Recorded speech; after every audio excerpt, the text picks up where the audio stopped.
The Council of Trent, the 22nd Session. The Canons and Decrees of the Sacred and Ecumenical Council of Trent. Edited and translated J. Waterworth. Chapter 9.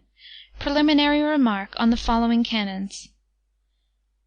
And because that many errors are at this time disseminated, and many things are taught and maintained by divers persons, in opposition to this ancient faith, which is based on the sacred Gospel, the traditions of the Apostles, and the doctrine of the Holy Fathers, the Sacred and Holy Synod, after many and grave deliberations maturely had touching these matters, has resolved, with the unanimous consent of all the Fathers, to condemn and to eliminate from Holy Church, by means of the canons subjoined, whatsoever is opposed to this most pure faith and sacred doctrine. On the Sacrifice of the Mass. Canon 1. If any one saith that in the Mass a true and proper sacrifice is not offered to God, or that to be offered is nothing else but that Christ is given us to eat, let him be anathema.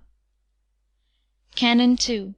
If any one saith that by those words, Do this for the commemoration of me, Luke 22:19, Christ did not institute the apostles' priests, or did not ordain that they and other priests should offer his own body and blood, let him be anathema.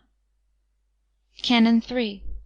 If any one saith that the sacrifice of the Mass is only a sacrifice of praise and thanksgiving, or that it is a bare commemoration of the sacrifice consummated on the cross, but not a propitiatory sacrifice, or that it profits him only who receives, and that it ought not to be offered for the living and the dead, for sins, pains, satisfactions, and other necessities, let him be anathema.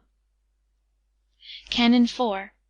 If any one saith that by the sacrifice of the Mass a blasphemy is cast upon the most holy sacrifice of Christ consummated on the cross, or that it is thereby derogated from, let him be anathema. Canon 5. If any one saith that it is an imposture to celebrate Masses in honour of the saints, and for obtaining their intercession with God, as the Church intends, let him be anathema. Canon 6. If any one saith that the canon of the Mass contains errors, and is therefore to be abrogated, let him be anathema. Canon 7. If any one saith that the ceremonies, vestments, and outward signs, which the Catholic Church makes use of in the celebration of Masses, are incentives to impiety rather than offices of piety, let him be anathema. Canon 8. If any one saith that Masses wherein the priest alone communicates sacramentally are unlawful, and are therefore to be abrogated, let him be anathema. Canon 9.